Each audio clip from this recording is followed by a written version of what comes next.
Les évêques catholiques de la République centrafricaine condamnent les parties belligérantes du pays pour ne pas avoir pleinement respecté l'accord de paix récemment signé le 6 février. Selon eux, le peuple en a assez de l'hypocrisie qui caractérise la signature d'accords qui sont violés dès qu'ils sont signés. Ils exigent le rétablissement inconditionnel de l'autorité de l'État sur l'ensemble du territoire centrafricain. La signature d'un accord de paix devait être un symbole de la réunification de la République, mais les attaques récentes dans la région de Paoua, qui ont tué 50 civils, semblent indiquer que les signataires de l'accord ne l'appliquent pas pleinement.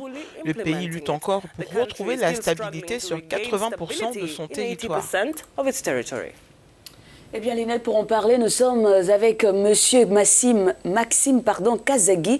Il est ministre de la Communication et des Médias. Il nous a rejoint depuis Bangui.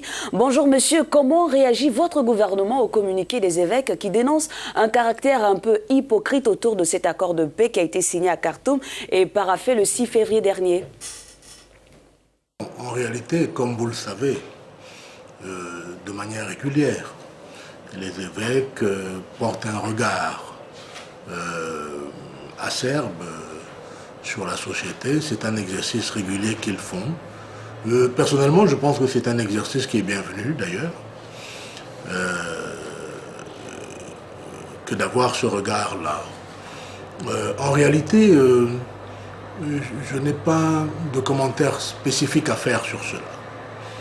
Sauf à dire que quand je lis le document, pour ma part, c'est vrai, je vois un certain nombre de critiques concernant le déploiement, la mise en œuvre de l'accord de Khartoum, certes, dans ses faiblesses. J'y lis aussi la nécessité, disent-ils, d'avoir une gouvernance plus clairvoyante, mais j'y vois aussi, et j'y lis de manière très très claire, une reconnaissance d'un certain nombre d'avancées.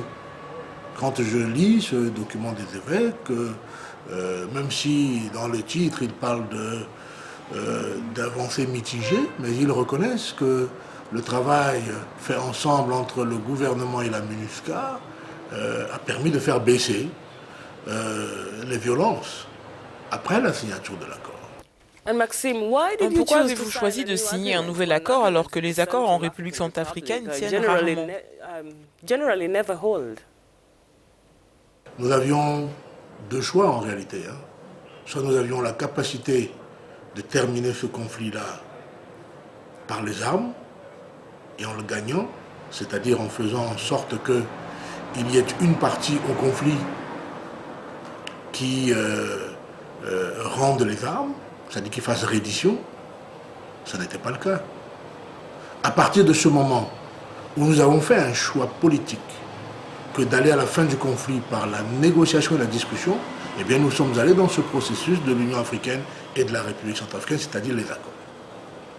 Ayant fait ce choix, nous avons avec tous les partenaires et les garants fait en sorte qu'il y ait des mesures dans l'accord. Et nous y sommes.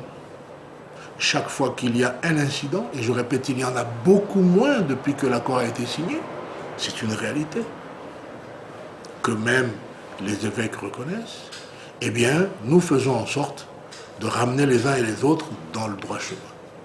Avant que de n'aller vers les garants pour prendre des mesures fortes quand cela est nécessaire, puisque nous l'avons déjà fait dans le cas particulier, par exemple de Abdoulaye Miskin. Monsieur Maxime, dites-nous quelles sont les dispositions qui sont prises ou seront prises par votre gouvernement en cas de violation de cet accord par l'une des différentes parties? Eh bien, quand il y a regain de violence, mais aussi bien quand il y a des actes contraires aux engagements des parties, il est prévu déjà que les parties se rapprochent. C'est-à-dire que le gouvernement et les garants se rapprochent de la partie qui a violé l'accord. Il n'y a pas de sanction. Pour le questionner, pour savoir pourquoi, pour le remettre à l'ordre et in fine de sanctionner, bien entendu. Mais c'est l'option que je vous ai dite tout à l'heure. Ce que nous voulons, c'est donner une chance, pas à l'accord, mais à la paix. Donc, chaque fois qu'il y aura des débordements, bien sûr, Vous savez, c'est comme vous avez un enfant, quand il fait une faute, vous lui posez d'abord la question, mais pourquoi il a fait ce qui lui est interdit? Et c'est après, vous pouvez le corriger. Et je crois que nous sommes, je dis que nous sommes dans cette logique.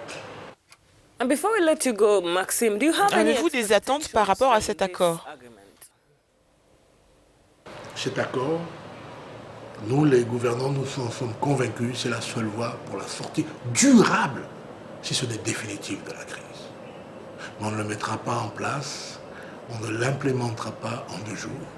Et on ne peut pas dire qu'il n'y aura pas d'incident, il y en aura. Mais il nous appartient de régler les incidents, de rester ferme sur les termes de l'accord, de ramener chacun à l'esprit de sa signature, à l'esprit des discussions et des négociations, et d'aller vers cette paix durable.